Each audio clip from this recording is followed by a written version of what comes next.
In this video, we're gonna master manual photography in less than 10 minutes, so let's hop right into it. So in order to be proficient at manual mode, we have to understand what exposure is, and exposure is simply the brightness or darkness of your image. So you may hear people say your image is overexposed, which means it's too bright and it has been overexposed to light. Whereas if your image is underexposed, your camera sensor has not been exposed to enough light and your image is too dark. So our cameras provide us with 3 different tools for getting the proper exposure. That's going to be your aperture, your shutter speed, and your ISO. And just remember that if you want to, you can pause or rewind this video at any point in time and be sure to save it just in case you want to come back and reference it later. So our first exposure tool is called Aperture. Now when you're taking a photo, light has to enter through your camera lens before it can even make it into your camera and get onto your camera sensor. So our aperture is located inside of our camera lens,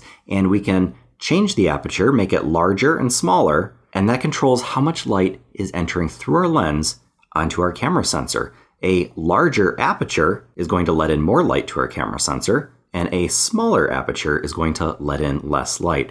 Aperture is measured in things called f-stops. Now, a smaller f-stop number means a very large aperture, a large opening, and more light.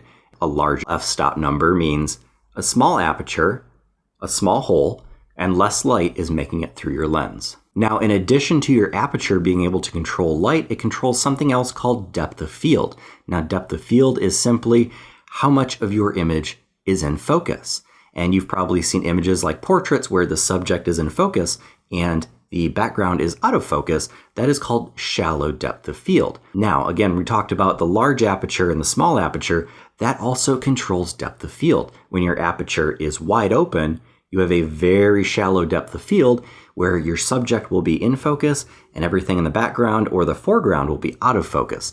Whereas if you close down your aperture, again, letting in less light, you will have a deeper depth of field, meaning that more of your image is going to be in focus. So your subject will be in focus, your foreground and your background will all be in focus when you have a deeper depth of field. Our shutter speed is our second tool for controlling exposure. Our shutter is located inside of our camera body and remains closed until we press this button right here, commonly called our shutter button.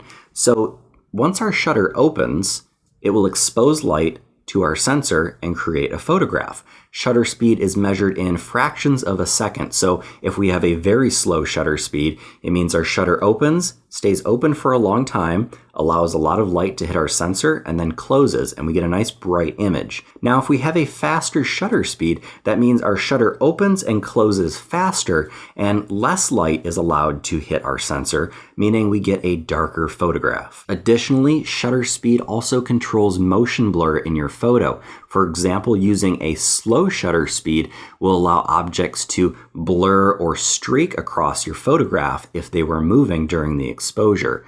There are a lot of cool artistic ways that you can utilize shutter speed to tell a story with a photograph. And it's also important to remember that if you're using too slow of a shutter speed, just holding your camera can introduce enough shake to cause a blurry image. Now, faster shutter speeds, reversely, will allow you to capture faster moving objects with less blur.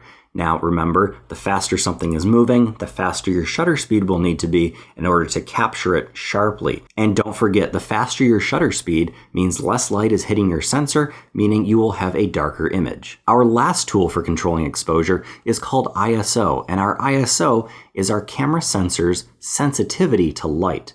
Now, lowering your ISO will create a darker image, and raising your ISO will create a brighter image. So just like with your aperture and your shutter, your ISO will have a secondary effect on your photographs. By raising your ISO too high, you will get noise or grain in your image. Your ISO should always be as low as possible while still getting the proper exposure to get the cleanest possible photo. Now, different cameras have different low light performances, and their ISO performs different on different sensors. This means that one camera's ISO may be very noisy at 800, while another camera's ISO may not be very noisy at 800. So you'll have to do some experimentation with your camera to see how high you can raise your ISO and still get a quality image before that image suffers from getting too grainy. So the biggest takeaway is that exposure is all about balance, balancing our aperture, our shutter speed, and our ISO to get a proper exposure. Now remember, photography is an art, so we also have to balance those secondary effects of our shutter speed, our aperture, and ISO, like our depth of field, our motion blur, and our noise. Now I promise with a little bit of practice, you guys will just be able to look at a scene and have a rough idea of what your settings should be. And practicing is really what it takes to get better. There are no tips or tricks that can help you better than practice. Now, to help you guys out even further, I've created an exposure guide PDF that you can download for free, and that will help you when you're out photographing and you may forget what your aperture does or what your shutter speed does, or if you should use a higher or lower ISO. So check the description and the comments section for that free exposure guide PDF. Thank you guys for watching. If you learned something in this video, be sure to hit that like button, subscribe for more photography 101 tutorials, and be sure to share this video with a photography friend that may be struggling with exposure.